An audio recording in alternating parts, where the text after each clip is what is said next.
उत्तराखंड की हसीन वादियों में बसा एक छोटा सा गांव हर्षिल।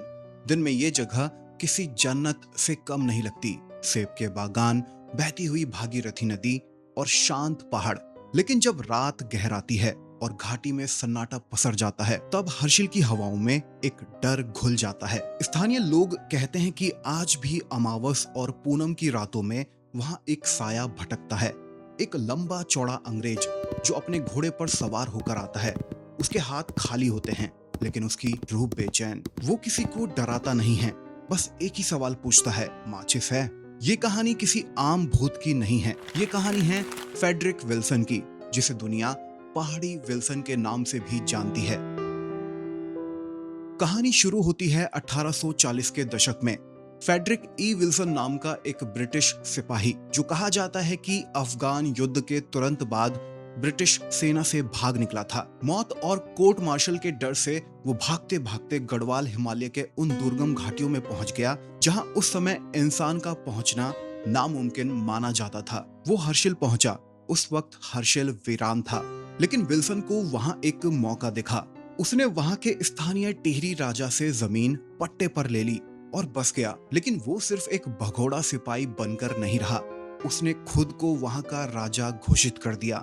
आपको जानकर हैरानी होगी कि विल्सन इतना ताकतवर हो गया था कि उसने हर्षिल में अपनी खुद की करेंसी चलाई थी, तांबे के सिक्के, जिन पर लिखा होता था एफ विल्सन हर्षिल और 1 रुपया। सोचिए, ब्रिटिश राज के अंदर अपना एक अलग राज। मशहूर लेखक रुडयार्ड किपलिंग की प्रसिद्ध कहानी the man who would be king भी विल्सन के जीवन से ही प्रेरित मानी जाती है। विल्सन ने वहां के स्थानीय समाज में घुलने मिलने के लिए एक बेहद खूबसूरत स्थानीय लड़की गुलाबी से शादी की थी, जो मुखबा गांव की थी। कहा जाता है कि वो गुलाबी से इतना प्यार करता था कि उसने उसके लिए हर्षिल में एक विशाल लकड़ी का बंगला भी बनवाया था, जिसे विल्सन कॉटेज कहा जाता है। लेकिन विल्सन की निडरता का सबसे बड़ा सबूत था भैरव घाटी का सस्पेंशन ब्रिज। जाद गंगा नदी के ऊपर 350 फीट लंबा ये लकड़ी का झूला विल्सन ने बनवाया था। जब ये पुल बना तो स्थानीय लोग इसे पार करने से डरते थे। उन्हें लगता था कि ये टूट जाएगा।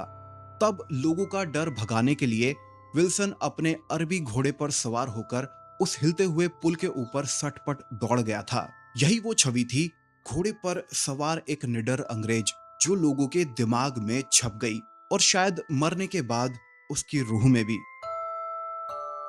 लेकिन हर सिक्के का एक काला पहलू होता है।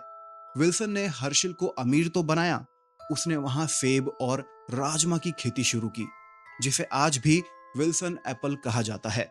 लेकिन उसने प्रकृति का बेरहमी से दोहन भी किया था। उसने देवदार के हजारों पेड़ों को काटकर नदी के रास्ते नीचे मैदानी इलाकों में भेजे, ताकि रेलवे स्लीपर बन सके। उसने मोनाल पक्षियों और कस्तूरी हिरन का भी शिकार इतना किया कि उनकी प्रजाति खतरे में पड़ गई।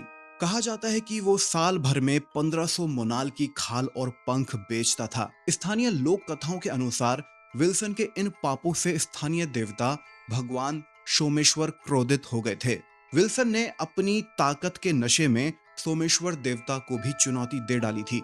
बदले में उसे एक भयानक श्राप मिला। श्राप ये था, तेरा वंश कभी आगे नहीं बढ़ेगा, तेरी सारी दौलत मिट्टी में मिल जाएगी और तेरा नाम लेने वाला कोई नहीं बचेगा।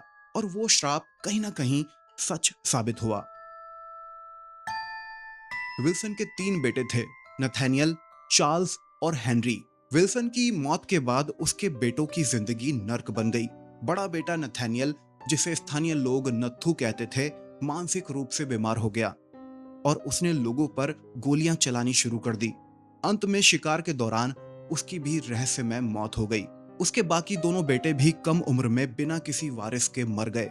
विल्सन की इतनी अपार संपत्ति, वो सोने के सिक्के, वो लकड़ी का महल, सब बर्बाद हो गया। आज उसके वंश का कोई नामो निशान नहीं है। सोमेश्वर देवता का श्राप पूरी तरह सच हुआ था। 1883 में विल्सन की मौत हुई और उसे मसूरी के कब्रिस्तान में दफनाया गया। लेकिन क्या उसकी आत्मा को शांति मिली? जवाब है शायद नहीं।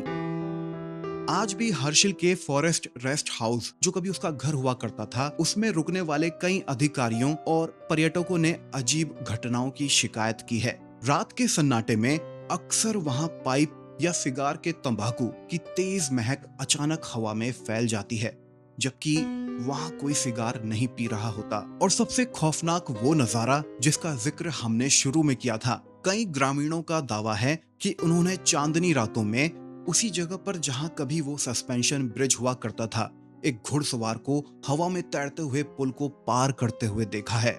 वो आज भी अपनी उसी शान में उसी घोड़े पर सवार होकर आता है, शायद माफी मांगने या शायद अपनी खोई हुई सल्तनत को फिर से देखने।